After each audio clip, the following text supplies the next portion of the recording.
if you want to. All right. You're on.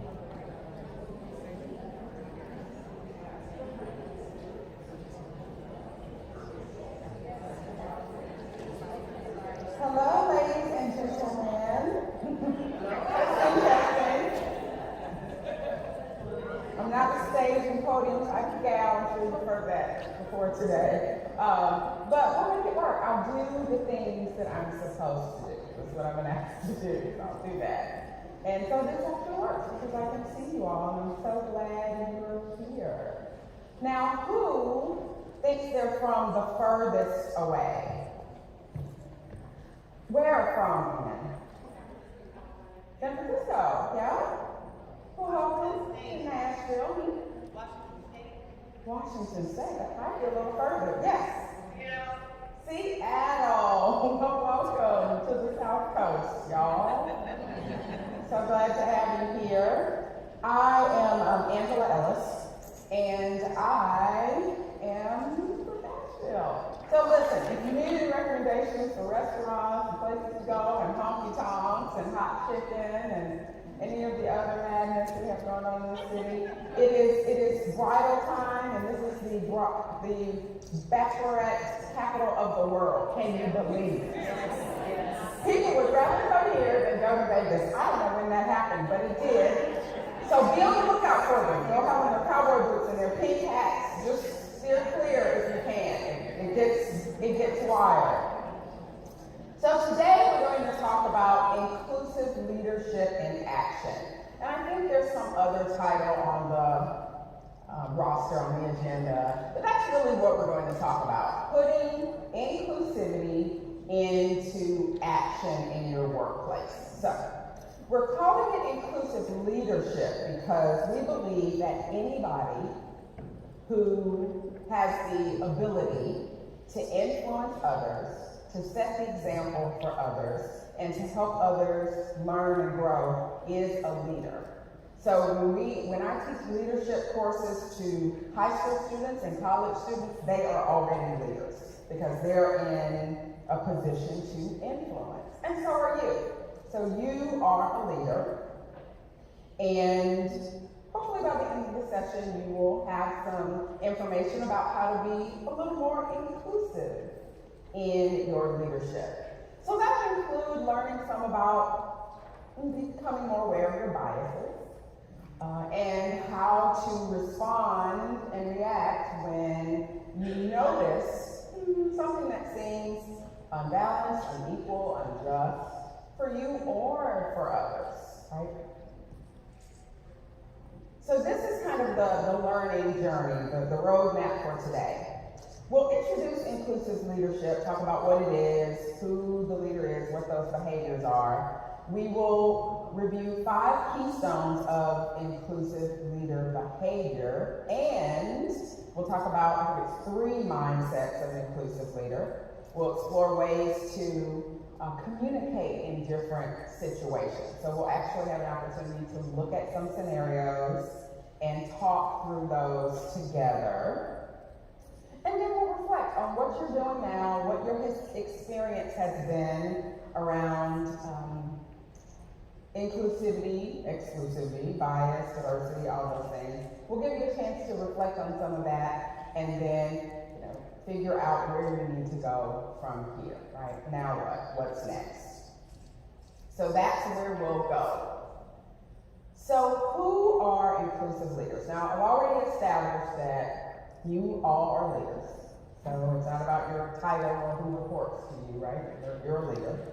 But these inclusive leaders are people who address what needs to be addressed, right?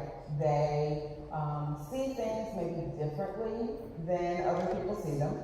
They're dedicated to making sure that other people thrive and have that balanced opportunity to do so.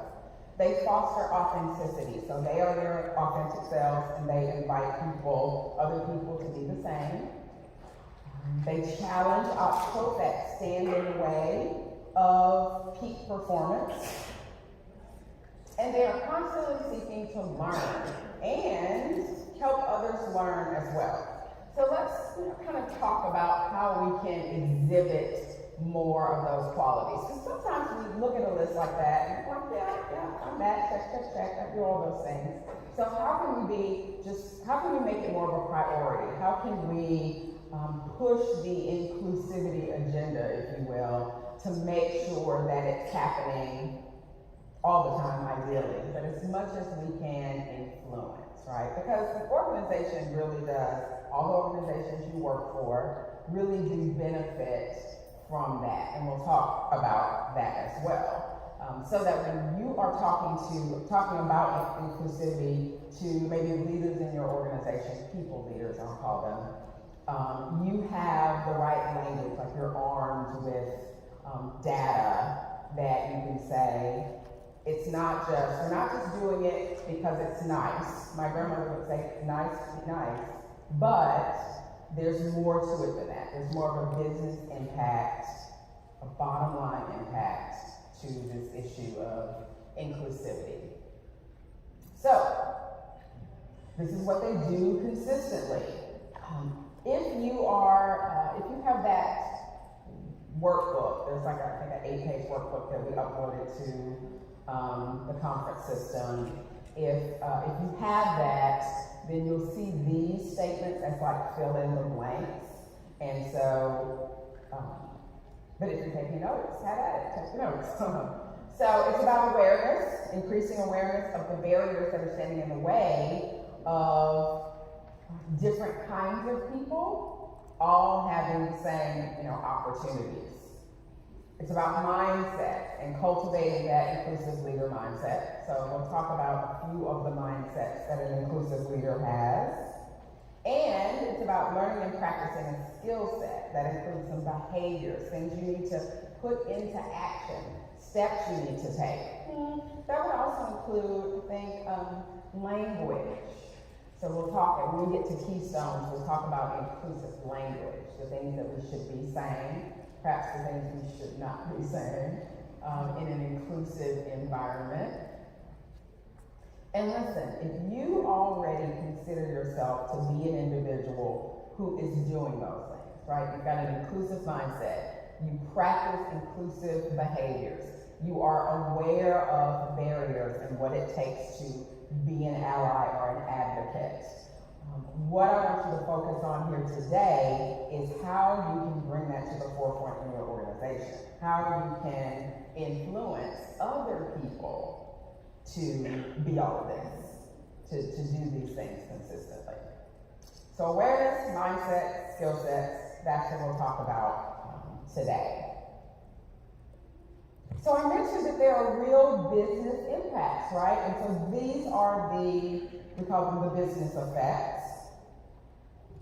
So, you can read it. It has to do with turnover, productivity, revenue, profit margins, customer satisfaction. So my question to you is, obviously all of these are important. Which one resonates with you the most? Which one do you think would be like the highest priority for your organization? Just shout it out if you're ready. Higher customer satisfaction. Oh, so customer satisfaction, okay. Any different responses? Turnover. Yeah. I spent years in human resources, and so that was always an important, hot topic for us, the turnover in the organization. Yeah. So I think no matter where you sit in the organization, something here impacts you, your work, and how you feel, coming to work every day. So it's some pretty important stuff, and I mentioned before that I want you to feel prepared to go into your organization and say, hey, it's important to foster an inclusive environment. We talked about it at that conference you sent me to, and these are some of the reasons why. This is why it should matter to the organization. These are the ways that we can benefit if our culture embraces these kinds of behaviors. So yeah, we want that lower turnover. In recruitment, we used to say there's good attrition and bad attrition, but you definitely want to keep the people that are worth keeping, right? Those high performing, high potential folks. We want to keep those around. We want to leverage those skills and abilities. Of course, we want people to be in a position to be productive, having the tools, resources, equipment, knowledge that they need to be productive, but also feeling the support that they need to be productive. And of course, higher revenue if you are, you work in a revenue dependent organization, and I think they all are, right? Even a nonprofit needs money from somewhere to function. So that's going to be important. Profit margins, like if we're doing things, if the organization is doing something differently or better than the competition, then that often reflects in customer satisfaction, but also in the profit that the company, the organization generates as well. Okay, so that's the why, right? Why it matters, why it's important, why we focus on it, why we talk about it every year at this summit. And here are the 4 phases of the inclusive leader. So we think of inclusive leadership as, I'll call it a continuum, a cycle. And with some things, you may be unaware. For example, maybe you're unaware of the different needs of a person on the autism spectrum, right? So you might be unaware, just as an example.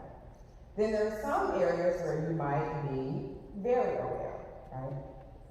Aware of pay inequities for women, aware of stereotypes around people of color, whatever, right? You may be very aware, right?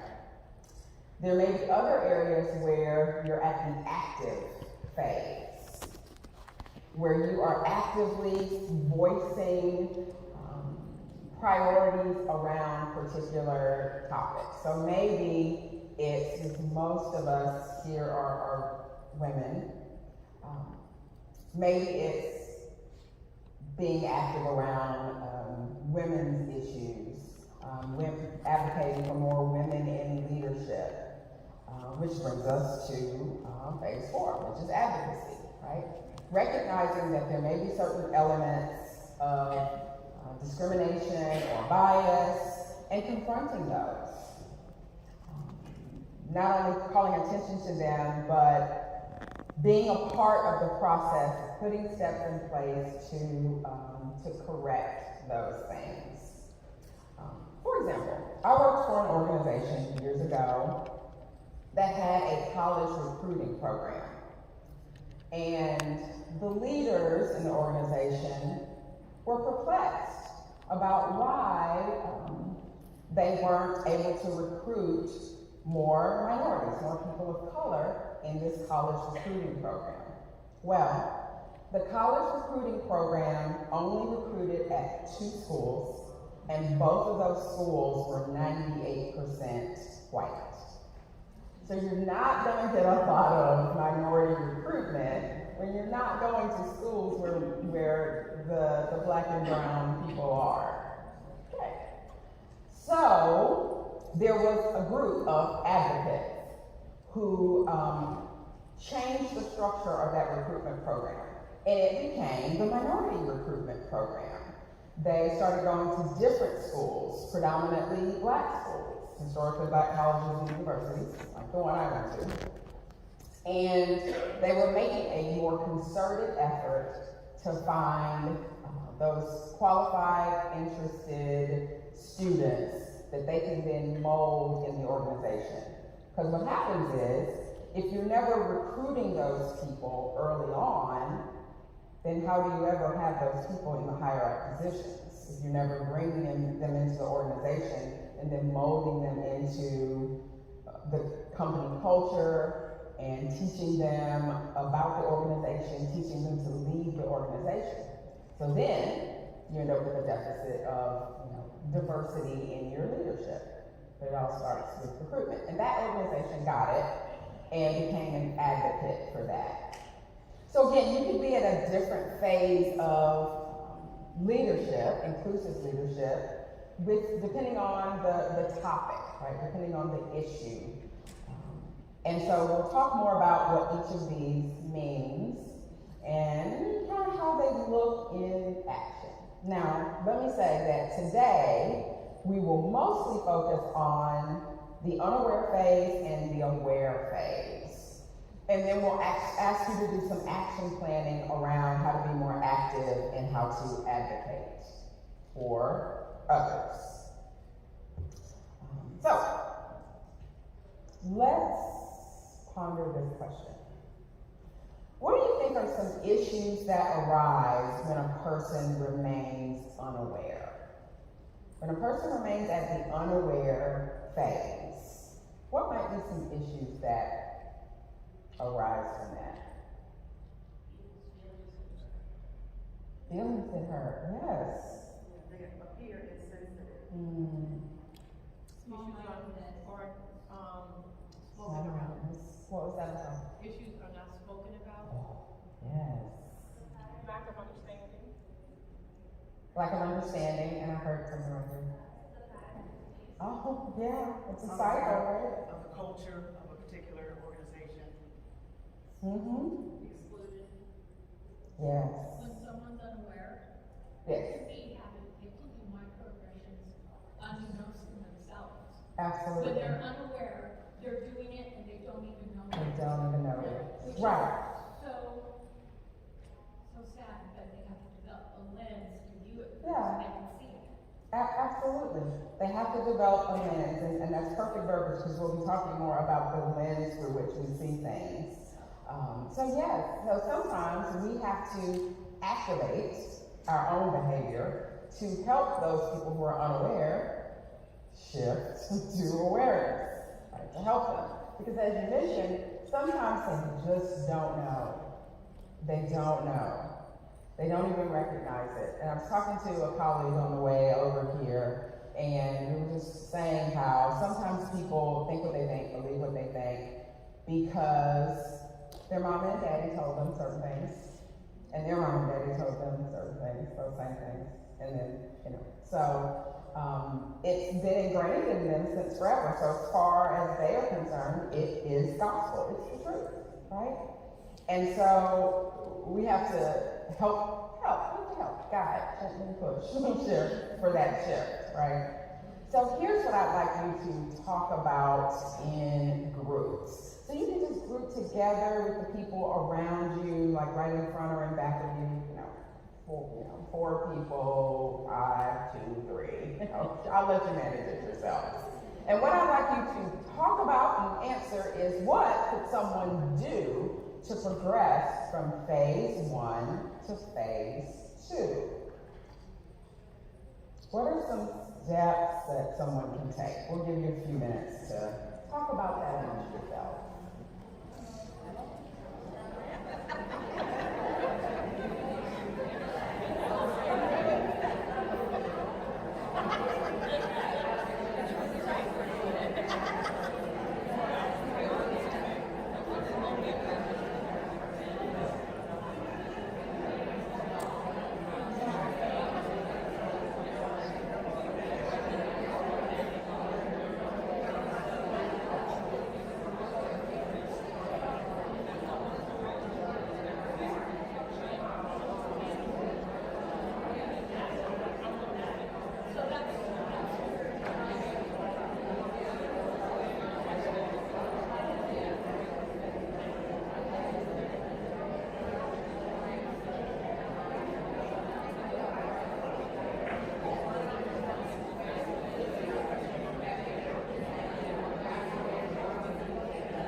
from unaware to aware. Yes. Yes, absolutely. Citizen training, that works for me. I saw another hand in this area. Thought. No? Who else wants to share? Yes. Ask questions to seek information, but you gotta be So open good. to the responses. Absolutely. Oh yeah, big time. So we'll talk a little later about candor and curiosity, right? We need to be candid with people. We also need to be curious. I think you're hearing something. Listen to learn, not listen. Yeah, absolutely. In emotional intelligence, we have a term, listen to be influenced. Like listen so deeply that you can feel that other person's, it's like becoming an empath, right? You can feel that other person's pain. Not listening so that you can agree or disagree with them, but really to deeply understand their story. Yes. So when I'm listening like that, I'm not just listening with my ears. I'm seeing I look at the person. Yeah, the And whole I'm person. seeing what's there for them as I ask them a question. And I honestly do want to learn, and I've told this guys, I'm the kind of person that I'm really committed to this. And there need to be more people like me that are willing to be advocates. Yeah. And in LA, you need an advocate, girl. Absolutely. But the thing is listening deeply means looking at body language. Maybe not even what they're saying, but what are they not saying? Yeah. Asking probing questions that in a comfortable way, but wanting to learn what's really there so I can Right. engage with it. Yeah, well said. Yes, in the middle.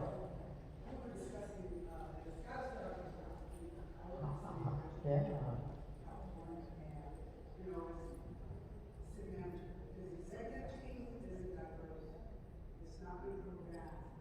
But one of the biggest the phrases are, I'm not afraid to ask, we have a big improvement, black people or women wise. But it's always an excuse, well, it's got to be the right fit. I'm so sick of that. Right. And they have no shame, that's how they get around it. Yeah. The excuses, right? There's a lot of that. And so I'll hand back here. We'll come back up front.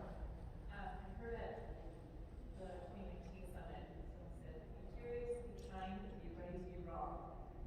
I love that. Say it again. Can you Be curious, be kind, and be ready to be wrong. Curious, kind, and ready to be wrong. That's a great nugget. Thanks for sharing that. I'll cut you a little check.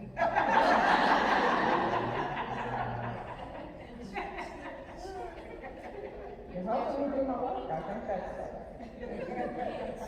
Oh, I'm sorry. I was going to hear from you first. I'm sorry. I was just going to mention something about, because I have a lot of acquaintances that are gender neutral, and that's something you can't necessarily just pick up on. Yeah. And they have different pronouns, they have different ways of being approached, and you have to really get to know the people that you're talking to, so that you can be sensitive to that. Right. So true. So when I first began, I said, hello, ladies and gentlemen. And then I instantly thought, oh, maybe I should have just said folks. Like I instantly thought of it. So I'm aware at least, right? I'm not unaware that there are humans who don't necessarily identify as ladies or gentlemen. So I'm aware. And so that's really what this continuum is about, those 4 phases, so that you can figure out where you are and see what you can do and what you're willing to do to get to that next phase.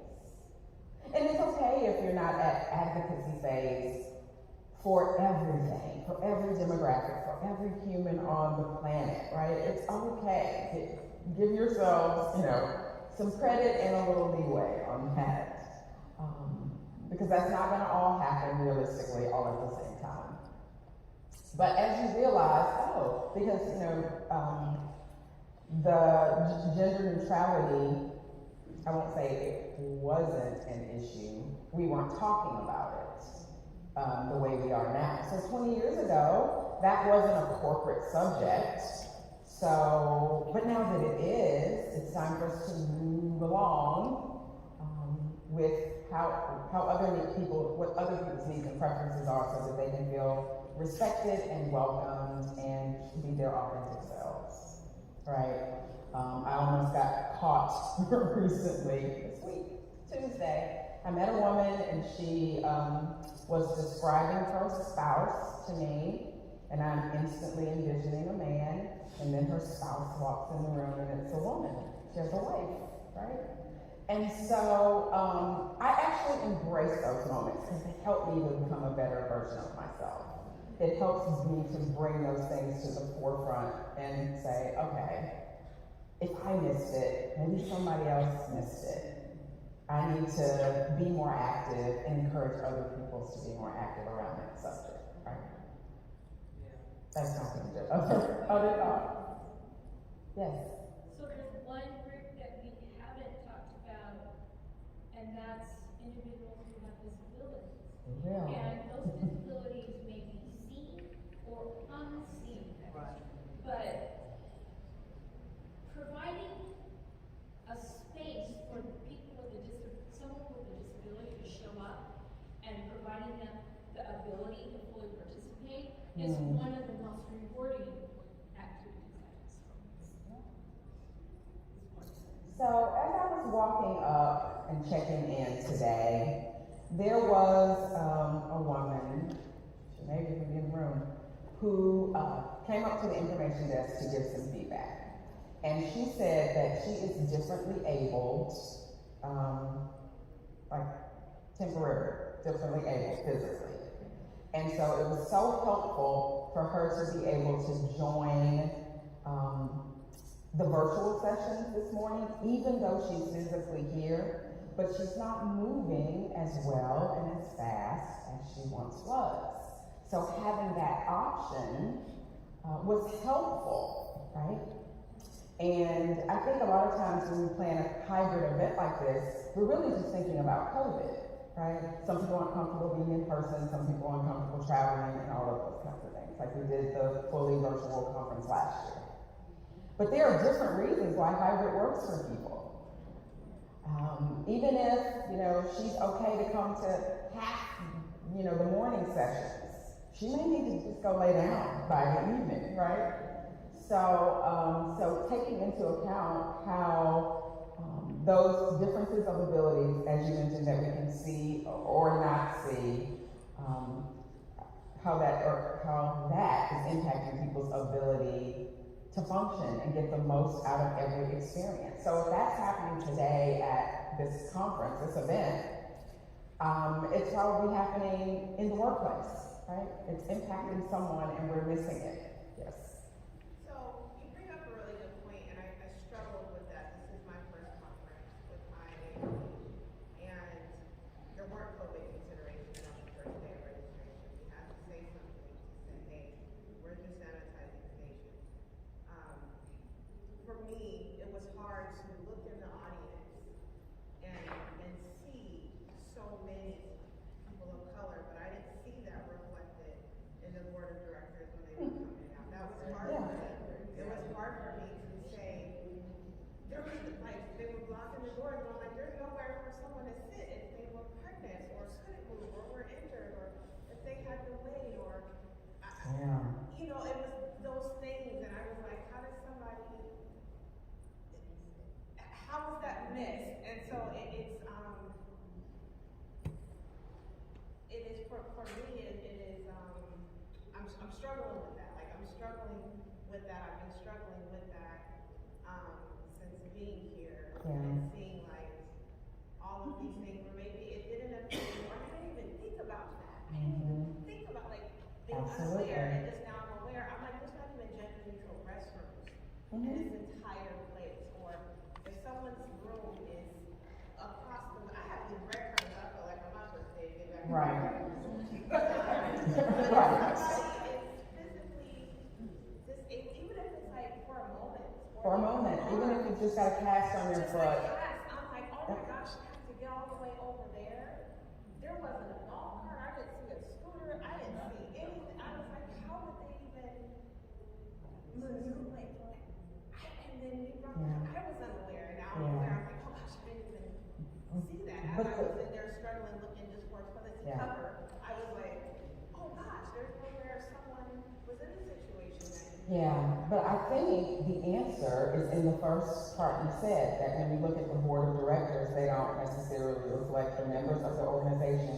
So, if any governing body of an organization, like the folks who are in charge, the folks who make decisions, if that group is more diverse, then one person doesn't have to think of everything. Somebody's gonna think of it. But it takes all of those different kinds of people to make sure those things come out. So if there is someone on that board who is gender neutral or cares a whole lot about that, they're going to be the ones that says, hey, have we talked to Alkaline about gender neutral bathrooms? Have we thought about how tough it is, even for able-bodied people, to navigate a hotel this size? So when I checked in and the woman said, you're gonna walk up the hill and turn, I got stuck at the up the hill part. I said, there's a hill up there? I have to walk up to get to my room. I'm stuck with that. She said, turn right. I didn't even get to that part. I'm just figuring out how me and the suitcase and the other things are gonna get up the hill. And as you said, I'm looking around for the golf cart. Who's going to help me? Yes. I was just gonna say, I think that often comes back to those types of things, is the feedback that you need to give after these discussions. That is, that's rich. Right. So that's perfect, because that's something we all are in a position to do, right? We're all in a position to say it would have been great to have hand sanitizing stations and gender neutral bathrooms and ways to navigate around the hotel without walking, golf carts or whatever. Segways. Yes. As someone who doesn't have a visible disability, there's also something to still being a self-advocate. I called the hotel a week ago and said, hey, I have a walking disability. Hey. I'm close to the convention center. I love it. Let's always rely on someone being aware and advocating for us. I love it. Because the same way if you are a vegan, right, you would probably say, hey, I need the vegan menu options. You would advocate for yourself around that. So I think that's rich as well, that we remember that we do have a voice as individuals. So, okay.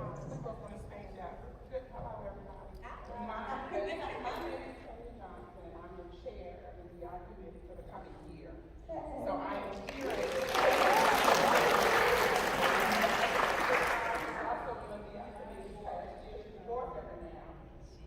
And we're just listening to your comments. We didn't come in to do this. We came to participate in the class. But I did speak to this young lady the other day, so I did take notes of what we talked about.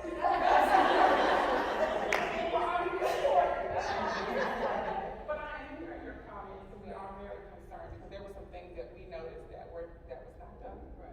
So we will take the comments back, and we will definitely make sure that not only the summit, but other programs that we participate in are for all of you, not just a few of us. Virtual started that's just one step. Understand the committee is brand new, we've only been in operation here. Exactly. So we're working through it. There's a lot to work through. So there is some pieces that we have not touched yet. ARGs are coming out. There's some programming we want to do. There's a revamping of the website we're trying to do. There are a couple of things that are in there. So give us a little break. But that does not mean don't bring comments. Right. Let us hear what doesn't work for you. What do you need in conference? If virtual is working, what doesn't work in your virtual setting? Let us know. We've done demographic reviews. We've looked at the whole demographic of all IAAP, so we know all the cultures that are involved, all the backgrounds that are involved, and we're trying to make sure that we can touch everybody. That is awesome. Safe space, so we welcome those comments. Don't hold back on what you have to say because you have the opportunity with us here to take it back. That's beautiful. Where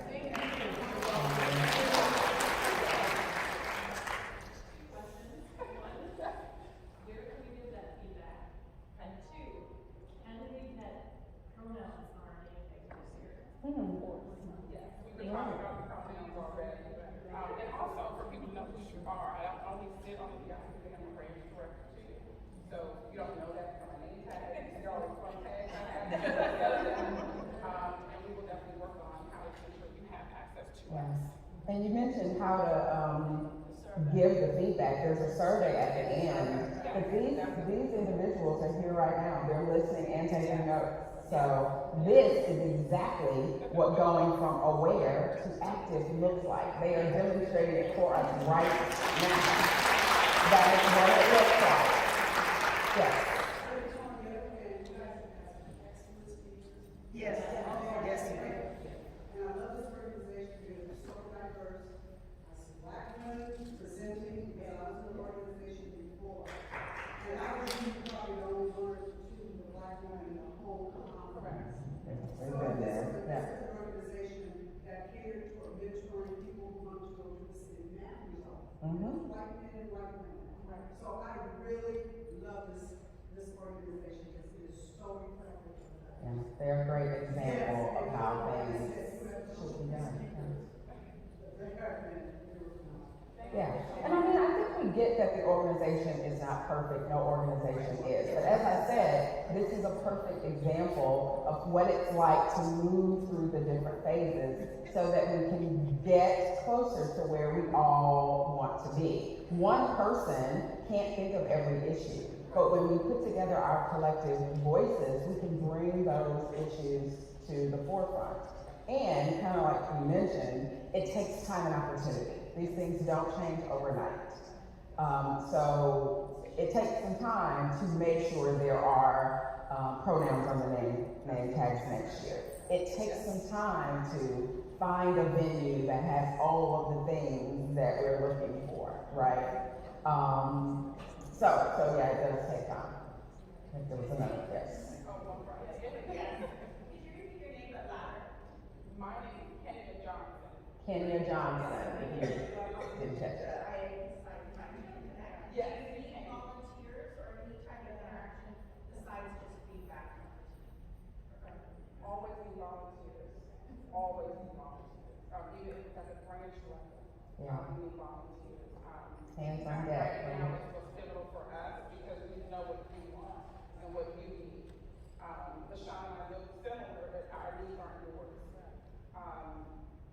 And being honest about it, you know, and not being afraid. I've been in conferences since the beginning, people stop and talk to me a couple of days, stop me and call me. I'm here until Sunday. LaShawn is also here until Sunday. There are a couple of others who are here with us, so stop by. Yeah, and I think you guys are in a really safe space. I'm sorry, I heard someone saying something. We want to give you your time back. Yes, Well, let me just say that I think that you all are in a safe space. They're not going anywhere, so if you have specific questions for them, let's handle it at the break, which is coming up at 2:30, right? But I think you all are in one of the safest spaces that you can be in. Just some of the things you've talked about so far would be unwelcome in many organizations, right? It would put you on the naughty list. Like, what? What did she say? Write her name down. We're not promoting her. That's not going to work. And I see a hand in the back.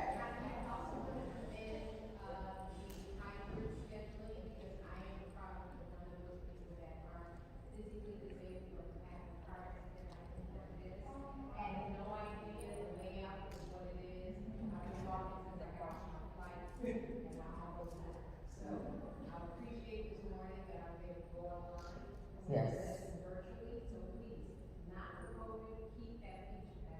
Absolutely. And Miss, I saw your hand earlier as well. I just want to kind of sum up that we've already learned yesterday from Shola's speech. Shola. Each of us right now are a swarm of mosquitoes that will go out and individual. That's right. Yeah.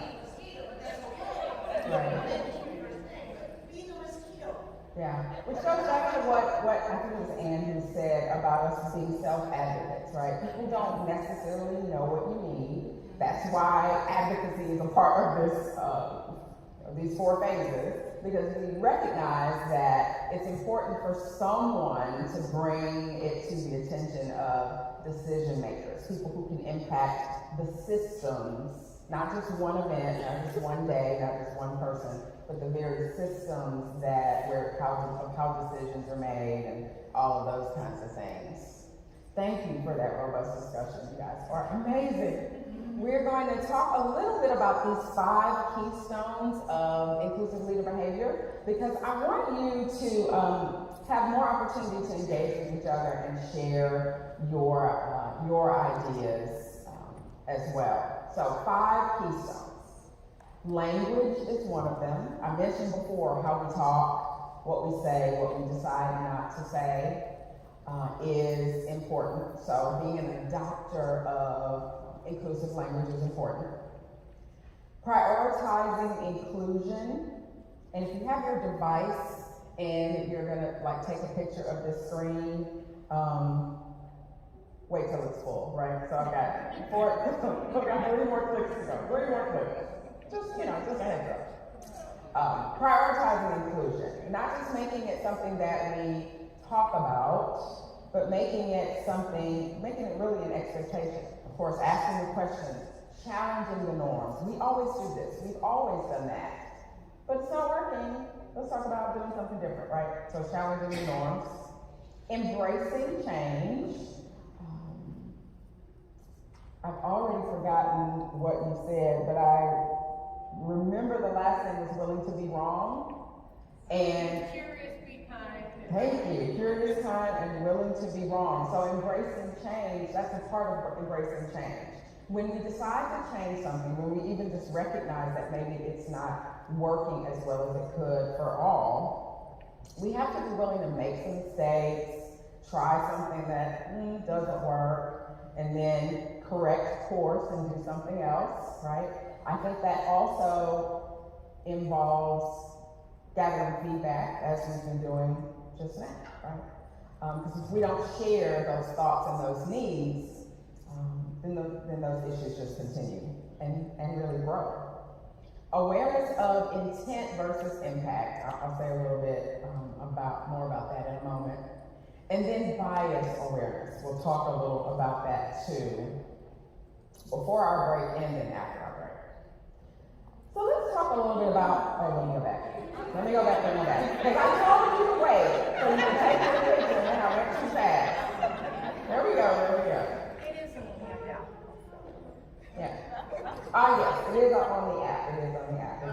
And you can print out the whole little workbook and all of that. Okay. So awareness of intent versus impact.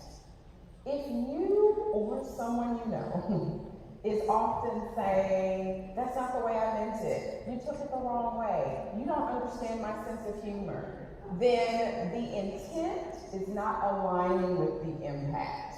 What you intend to say or intend to convey is not matching up with how it's landing on people, right? Because if you have to back up and say that someone else misunderstood, and you find yourself doing that a lot, right? We all misspeak and say things, that are not well said sometimes. But if you notice that pattern, then you have to really check, become more aware of your intent versus your impact, so that you can make the adjustments. And so this could lead to adjustments in language or in behavior. And bias awareness is really about uncovering and understanding those pervasive beliefs that impact an organization. There'll be a handout that we're going to upload to the site as well that talks a lot about biases and the different kinds of biases.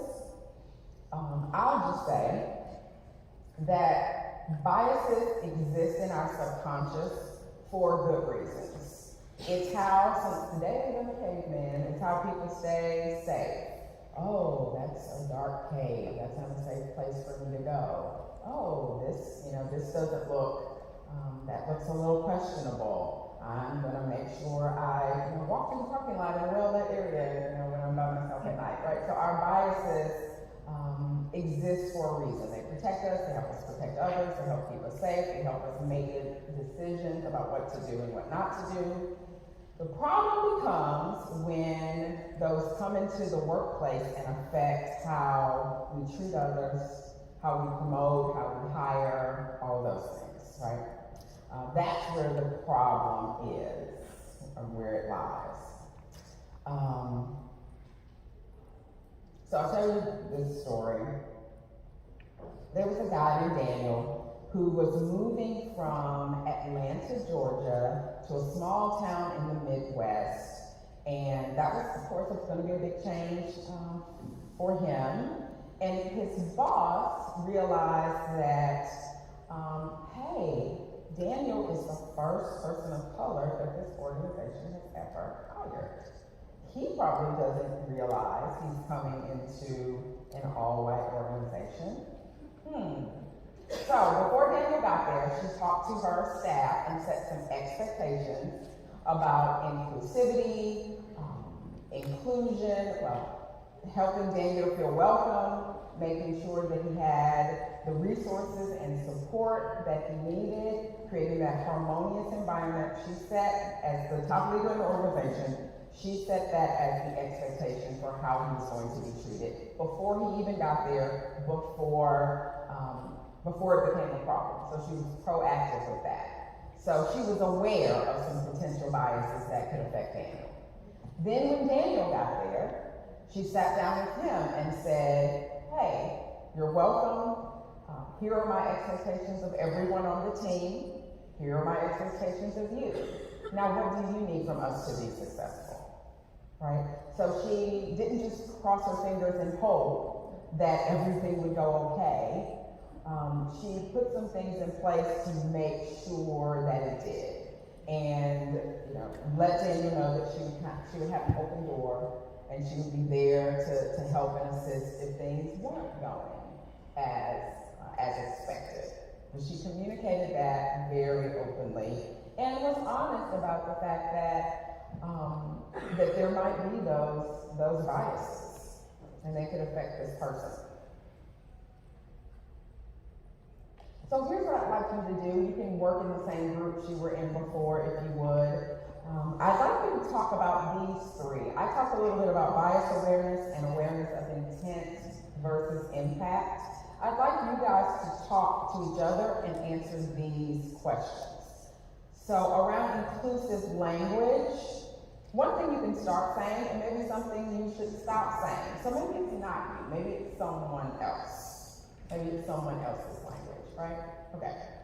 Then prioritizing inclusion. What questions should you ask? A big part of prioritizing inclusion is being inquisitive, asking questions, challenging norms, holding yourself and others accountable. So what kind of questions should you be asking to make sure you understand others and make sure others are getting the best version of you and having the best experience in the organization? What should you be asking? What norms exist in your organization that might need to be challenged? And lastly, around embracing change, in what situations should you speak up for or stand up for others? So think of, maybe things that you've seen happen in your current organization, maybe a previous organization. It can be work-related or not. And those are the questions I'd like you to work on answering together. And then we'll see what you came up with. We'll take 12 minutes probably.